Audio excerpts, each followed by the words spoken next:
I assert that if you're not in the present moment, you're running a program, right? And paying attention is being present. And it's a skill just like anything else. The more you practice it, the better you get at it. And you know when someone's present with you in your life because they're paying attention to you. And you know when they're not present with you because they're not paying attention to you. So, where you place your attention is where you place your energy. So if you have all of your attention in the present moment, you're conserving a lot of energy to create with. If I'm talking to you and you're thinking about where you're going to go for lunch and who you're going to go with and how you're going to get there, and I'm talking to you, you left the present moment and your attention went to some future. And your energy will go down and you won't be able to comprehend what I said. If you start thinking about what you should have said at the staff meeting 3 days ago, and I'm talking to you and your mind is back in the past, you're siphoning energy out of the present moment into the past. So people are constantly siphoning their energy into a familiar past or a predictable future because that's where their attention is. And the stronger the emotions that we feel to certain problems and conditions in our life, the more we pay attention to them. So we give our power away to our ex, we give our power away to that big problem, and that's creative energy that we should be able to use to create a new future. So then when a person's sitting in a meditation and they're doing absolutely nothing, and it's 8 o'clock in the morning, and their body for the last 10 years has been going in traffic and getting angry and frustrated in traffic, and now they're sitting in a meditation at 8 o'clock in the morning, the body's going to say, hey, you're off schedule. I'm used to suffering and getting angry here. Yeah. So the body's going to start looking for that emotion, and it's going to start influencing the mind, and you're going to start getting images and memories just so you could feel that emotion. Like now the person's back in the past, but if they become aware that they're siphoning energy out of the present moment into the past, and they settle the body back down into the present moment, that's a victory. And those victories add up. And you're telling the body in that moment that it's no longer the mind, that you're the mind, and that's a victory. And then people get frustrated and they say, I can't meditate. Oh, really? Well, actually, you're doing it right. That's actually what meditate. You're doing exactly what you're supposed to be doing. And then all of a sudden the body says, well, it's 8:15 now. This is when you normally, go get something to eat and you have your coffee and your body's starting to want to get up and do something. You become aware that your body wants to get up and move and you're in the meditation. And you tell your body, You bring it back to the present moment and you settle it back down. You are training the animal. That's a victory. Now you're executing a will that's greater than the program, because most people lose their free will to a program. Now you're telling the body, I'll tell you when we get up, not when you want to get up. You're not the mind, I'm the mind. And that's a victory. Now, we've done the research on this. If you keep doing this and you stay with it, sooner or later, the body's going to surrender to a new mind. And when that happens, Sean, there's a liberation of energy. The body is freed from those habituations and those emotions. The body's going from particle to wave, from matter to energy. And all of a sudden, you're dialing down the anger. You're dialing down the vigilance. And the body now is being conditioned to a new mind. That is the present moment. And when you're in that present moment, something really amazing happens. You forget about you.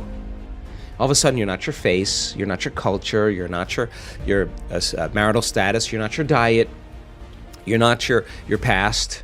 You're basically just an awareness. You're in the unknown. And that is the perfect place to create from. So it turns out that when people do this properly, they heal themselves of anxiety. Why? Because they're no longer obsessing about some future. When they find the present moment, they heal from their depression because they're not a bit hopeless and powerless in their past. The body's conditioned now. And so then, when they overcome themselves in their meditation and they step out into their life, they are more present. They can connect. They are more patient. They are more loving because they overcome the animal part of themselves. And the beauty behind that is that all of a sudden, you're not predictable. All of a sudden, something's different about Sean. He's not, I'm noticing he's not behaving the same way. You're out of the known, right? You're in the unknown. And all of a sudden, people, it's no longer what you're saying to them. It's who you are. They're just kind of scratching their head going, hey, he looks like he's really happy. I want some of that.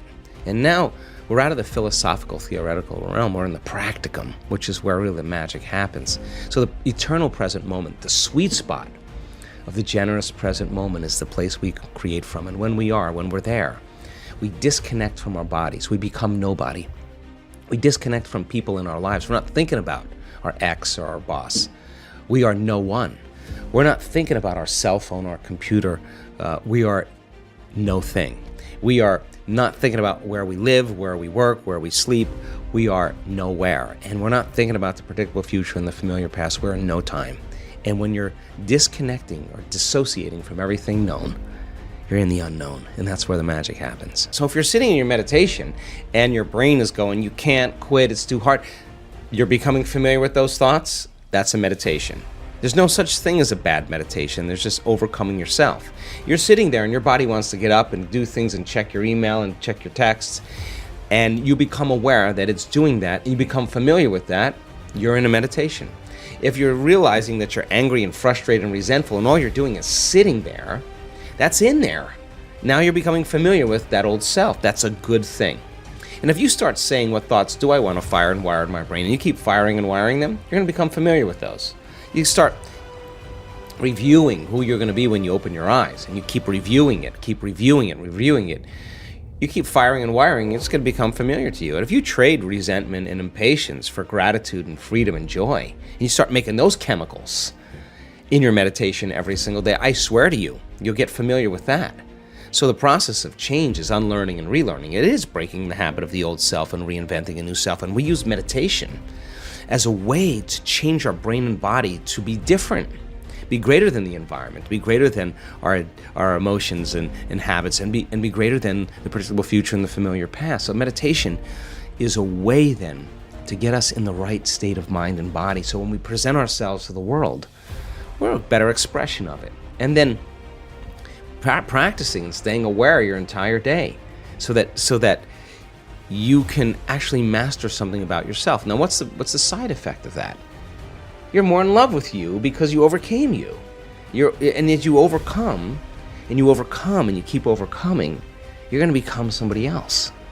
And so the beauty behind that is then your life begins to change in really mysterious and unusual ways. And people say, oh my God, I was so happy I forgot about my back pain or my neck pain, or I forgot about my food allergies, or whatever people are dealing with. Something biologically shifts in them, and they're freer. They're more whole. They're less separate. They feel more pleased and satisfied with themselves, and they really don't care what people think of them. And they really stop judging other people because they're not judging themselves any longer. So you could only talk around these concepts. You really have to really apply them to really begin to see the fruits of your efforts. But common people around the world are doing the uncommon because of it.